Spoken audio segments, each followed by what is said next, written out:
அனைவருக்கும் வணக்கம். நாம் வசிஷ்டர் என்கிற பிரம்ம ரிஷி ராஜயோகியாகிய ஸ்ரீராமருக்கு உபதேசித்த யோக வாசிஷ்டம் என்கிற உன்னத ஞான நூல் தொகுப்பை வாசித்துக் கொண்டிருக்கிறோம். இன்றைய பதிவிலே ஜீவன் முக்தி என்றால் என்ன, ஜீவன் முக்தி அடைந்தவர்களின் அடையாளம் என்ன என்பதை பற்றி ஸ்ரீராமன் கேட்ட கேள்விக்கான பதில் யோக வாசிஷ்டத்திலே எவ்வாறு வருகிறது என்பதை பார்க்க இருக்கிறோம்.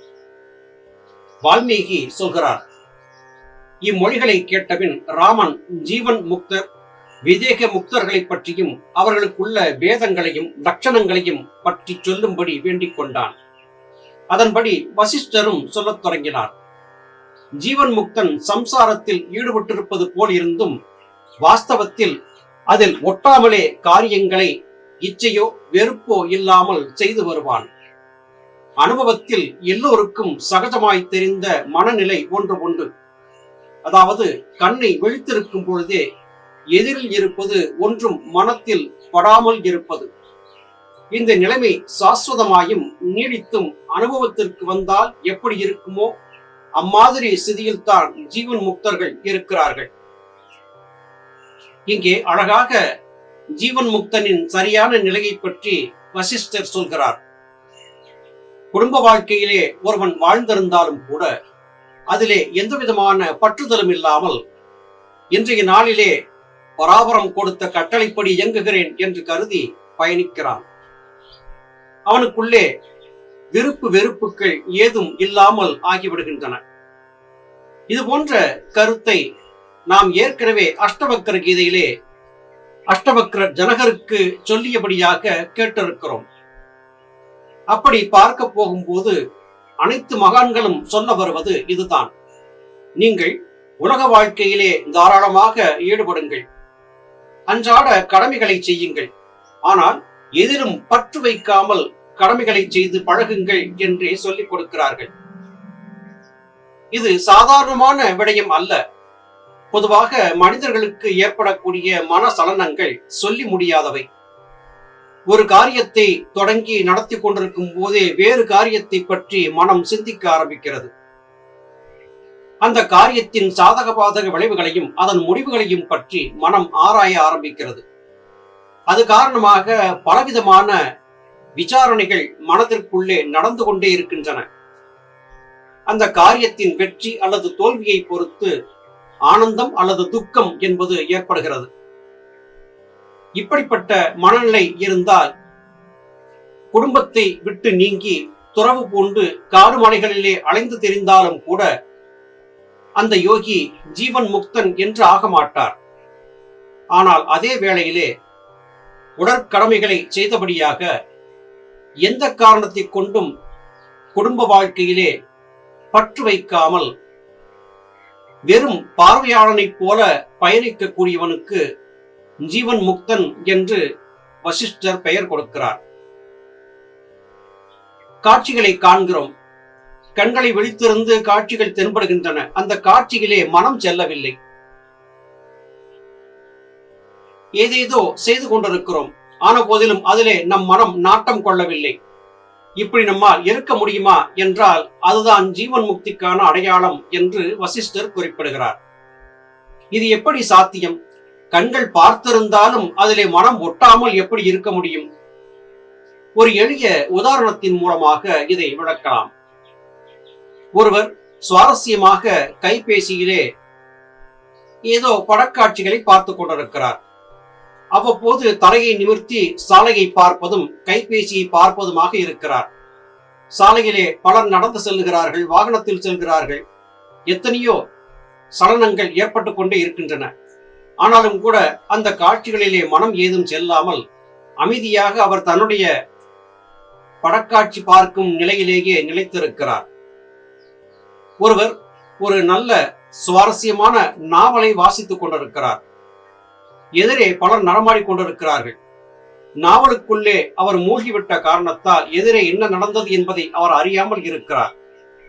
அருகிலே ஒருவர் வந்து அவரை உணர்த்தி, இங்கே இந்த இடத்துல இப்போது இது நடந்ததா என்று கேட்டால் தெரியாது என்று சொல்வார். நீ இங்கேதானே இருந்தாய், எப்படி உனக்கு தெரியாமல் போயிற்று என்று கேட்டால், இல்லை, என் மனம் முழுவதும் என்னுடைய நாவலிலே ஈடுபட்டிருந்தது அல்லது என் கைபேசியில் ஈடுபட்டிருந்தது. அது காரணமாக என்னால் எதிரே நடந்த எதையும் பார்க்க முடியவில்லை, அது பற்றியதான உணர்வை பெற முடியவில்லை என்று சொல்லுவதை பார்க்கிறோம். புறத்திலே இருந்து வரக்கூடிய ஓசைகள் நம்மை சலனப்படுத்துகின்றன.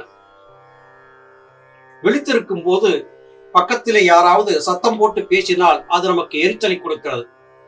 நமக்கு பிடிக்காத ஓசைகள் கிளம்பி வந்தால் நமக்கு எரிச்சலையும் கோபத்தையும் கொடுக்கிறது. அப்படிப்பட்ட அதே இடத்திலே 2 நாட்களாக தூங்காமல் இருந்து அழுத்து சலித்து போய் ஒருவர் தூங்குகிறார். எந்த ஓசைகள் அவருக்கு எரிச்சலை கொடுத்தனவோ அந்த ஓசைகள் இப்போதும் கேட்டுக்கொண்டே இருக்கின்றன. ஆனால் அவரோ அந்த ஓசைகளால் எந்த வகையிலும் பாதிக்கப்படாமல் ஆழ்ந்து உறங்கிக் கொண்டிருக்கிறார். இது எப்படி சாத்தியமாயிற்று? காதுகள் திறந்திருந்தனவே. அப்படி இருக்கும்போது இந்த ஓசைகள் ஏன் அவரை ஏதும் செய்யவில்லை? இதை சிந்தித்து பார்த்தால் மனம் ஒரு குறிப்பிட்ட புள்ளியிலே ஒடுங்கும் போது மற்ற புள்ளிகளை தவிர்த்து விடுகிறது என்று புரிந்து கொள்ள முடிகிறது. இதைத்தான் இங்கே வசிஷ்டர் ஸ்ரீராமனுக்கு சொல்லுகிறார். ஏன் இதை சொல்ல வேண்டிய அவசியம் ஏற்பட்டது என்றால், ஸ்ரீராமன் இல்லறவாசியாக இருக்கிறார், குடும்பத்தோடு வாழ்ந்து கொண்டிருக்கிறார். குடும்பத்தோடு இருக்கக்கூடிய ஒருவருக்கு ஞானம் கிடைக்காதோ, முத்தி கிடைக்காதோ என்கிற ஒரு சிறிய சலனம் ராமனுக்கு இருக்கிறது. அதை போக்கும் விதமாகவும் சொல்ல வந்த கருத்துக்களை ஆணித்தரமாக சொல்லும் விதமாகவுமே வசிஷ்டருடைய இந்த வார்த்தைகள் இருந்தன என்று புரிந்து கொள்ள முடிகிறது. எத்தனை பெரிய ஞானி வசிஷ்டர் என்று பாருங்கள். தானாக ஒரு விஷயத்திலும் பிரவர்த்திக்காமல் எதேச்சையாய் வந்தவைகளை தள்ளாமல் அனுபவித்தும் வருவான். சுருக்கமாக கூறுமிடத்து அவனுக்கு பிரபஞ்சத்தில் வேண்டியதும் இல்லை, வேண்டாததும் இல்லை. பசிக்கிறது, கிடைத்த உணவை உண்கிறான், கிடைத்த ஆடையை உடுத்துகிறான், கிடைத்த தண்ணீரை அருந்துகிறான், பயணப்பட்டுக் கொண்டே இருக்கிறான். அவனுக்குள்ளே எந்த விதமான சலனமும் இல்லை. இந்த மனநிலையை நாம் மற்ற ஜீவராசிகளிடத்திலே பார்க்க முடியும். பறவைகள் பறந்து செல்கின்றன, இருந்த இடத்திலே தண்ணீரை கிடைத்த இடத்திலே பருகுகின்றன, கிடைத்த உணவை உண்கின்றன, கடந்து சென்று விடுகின்றன. மறுநாள் தன்னுடைய தேவைக்கு மறுபடியும் தேடிச் செல்கின்றன, கிடைத்தவற்றை உண்கின்றன. இன்று கிடைத்த இந்த உணவுப் பொருட்களை, தண்ணீரை பாதுகாத்து வைத்துக் கொள்ள வேண்டும் என்றோ சேமித்து வைத்துக் கொள்ள வேண்டும் என்றோ அவை கருதுவதில்லை. இந்த நாளை கழித்து விட்டோம், அடுத்த நாளை ஆண்டவன் கொடுப்பான் என்கிற நிலையிலே மற்ற ஜீவராசிகள் பயணிக்கின்றன. ஆனால் மனிதன் மாத்திரமே நாளைக்கும், நாளை மறுநாளுக்கும், ஏன் அடுத்து வரும் 100 தலைமுறைகளுக்கும் கூட சொத்து சேர்க்க வேண்டும் என்று ஆளாய் பறக்கிறான்.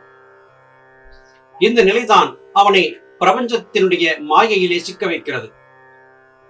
உண்மையிலேயே ஒருவன் யோகியாக தன்னை உயர்த்திக் கொள்ள விரும்பினால் உலக வாழ்க்கையிலே ஈடுபட்டிருந்தாலும் கூட அவ்வப்போது ஏற்பட்டவற்றை அப்படியே ஏற்றுக்கொண்டபடியாக பயணித்து பழக வேண்டும்.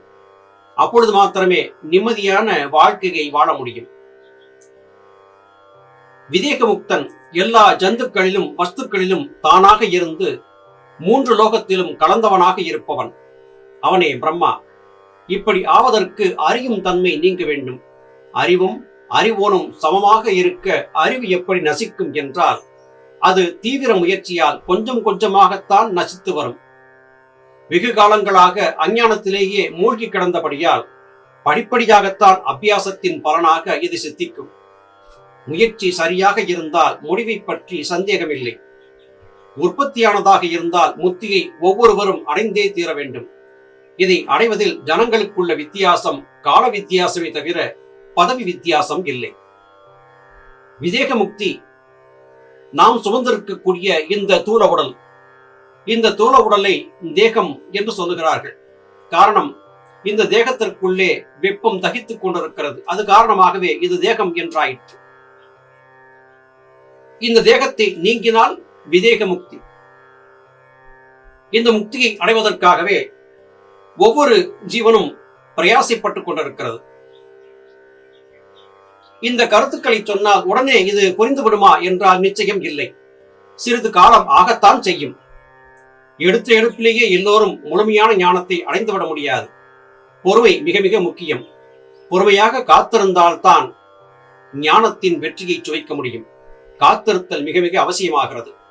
இதை குறிக்கும் விதமாகவே ஞானபிதா சுவாமி சிவானந்த பரமஹம்சர் அவர்கள் யோகம் பயிலக்கூடியவன் பொறுமை என்கிற கேடயத்தையும் விவேகம் என்கிற வாளையும் ஆயுதங்களாக தரித்திருக்க வேண்டும் என்று சொன்னார்.